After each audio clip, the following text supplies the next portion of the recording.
Hey there, welcome to Millennium.Milestone Presents, a site dedicated to storytelling in books, movies, video games, and other exciting genres. We're back to Star Wars once again in true form.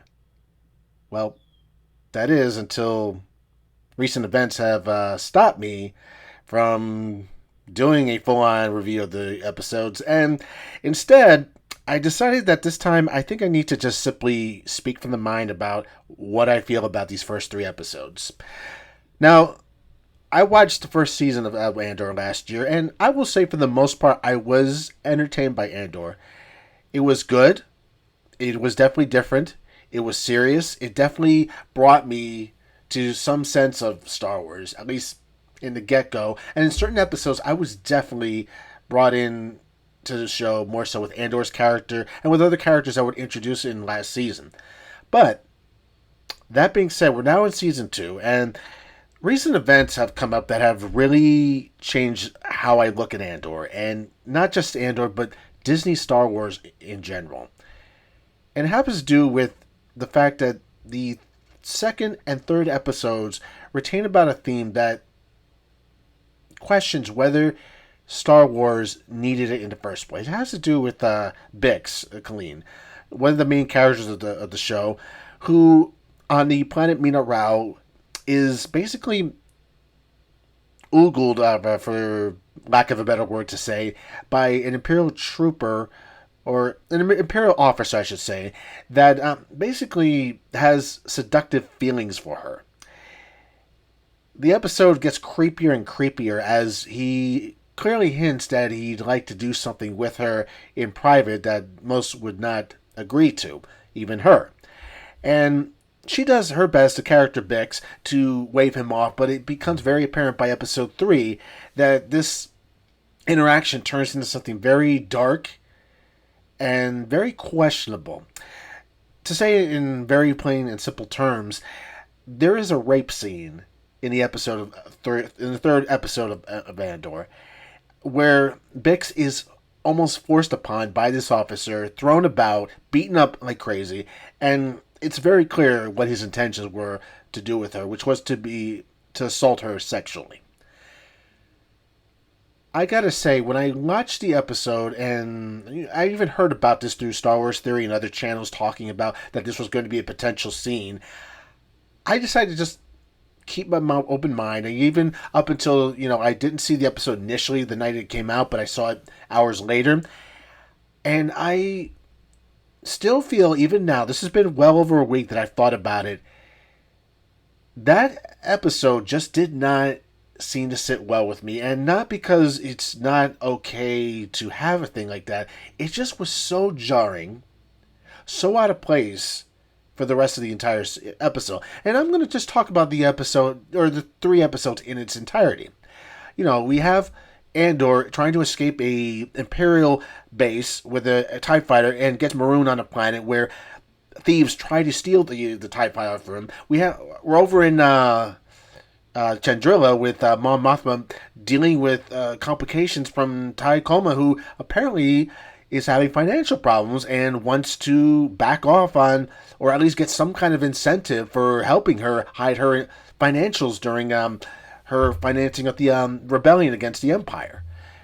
And we also get, in other segments, a little bit of Deirdre and Cyril, which, I'm going to be honest, those particular episodes didn't really interest me. I found them a little bit more interesting last season. So far, nothing has stood out to me as to what their role is going to be in this season, other than just tagging along for the story. But I mention all of these different elements because of all the 3 story arcs that Star Wars chose to do, why this one? Why Bix in particular?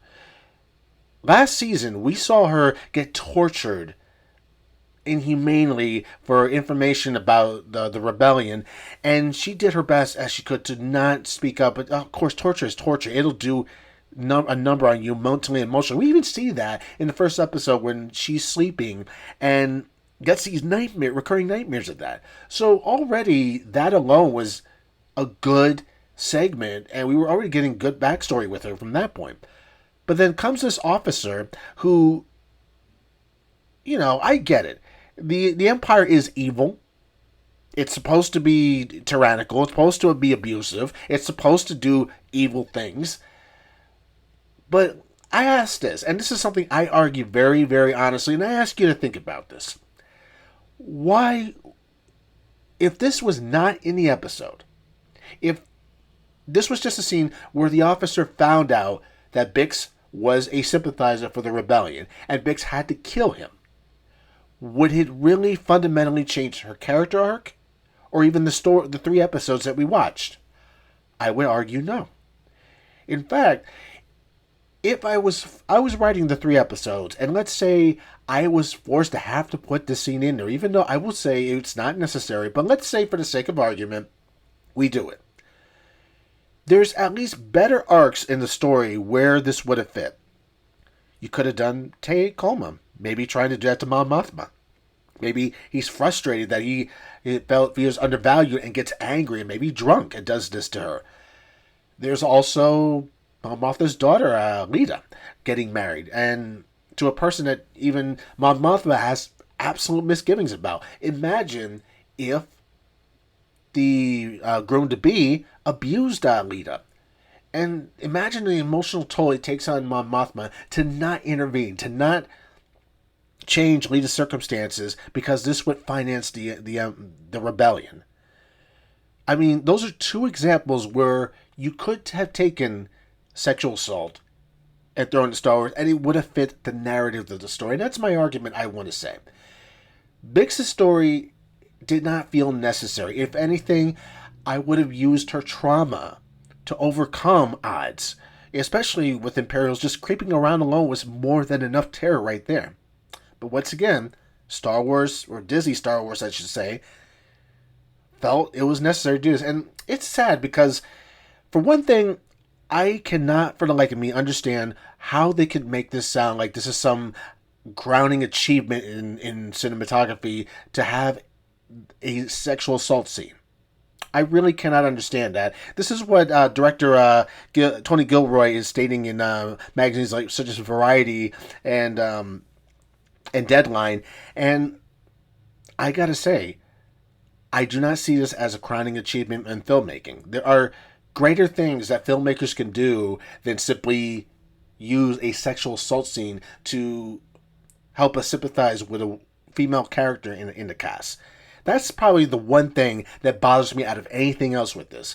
Why are we using this platform for such things like that when there are better story arcs that would have better been purposed for sexual assault if it really needed to be addressed in this series? Without it, I felt like Andor would have done just fine like that. And for lack of a better way of putting it, it appears, at least on the surface, there is some kind of a backlash. Of course, you got Twitter and everyone expressing how they feel about the episode, and Star Wars Theory is one of them, Stupendous Wave, and many others.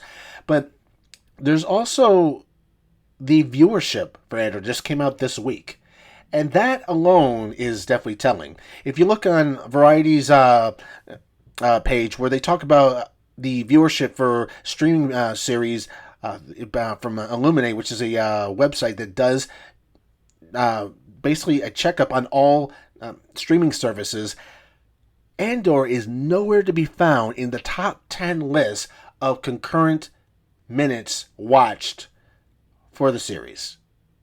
There are episodes like the Yellowstone spin-off 1923 or other Netflix shows. All of them, even Mobland, which I have watched recently, is a really great show. You should watch that. All of them do not have low viewership. They all have high numbers up in the billions.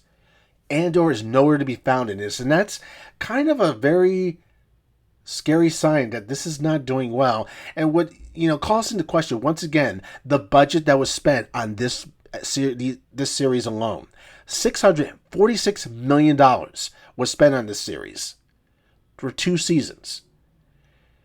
Many channels have argued about this, such as Star Wars Theory and Geeks and Gamers, Nerdotic, and many of them have all stated the same thing. Was this even worth wasting all this money when you could have filtered this money into projects such as Obi-Wan, which I would argue was a poorly done show, both cinematically and even story wise. It was just very telling that between the two series, where the money went and where the money did not go.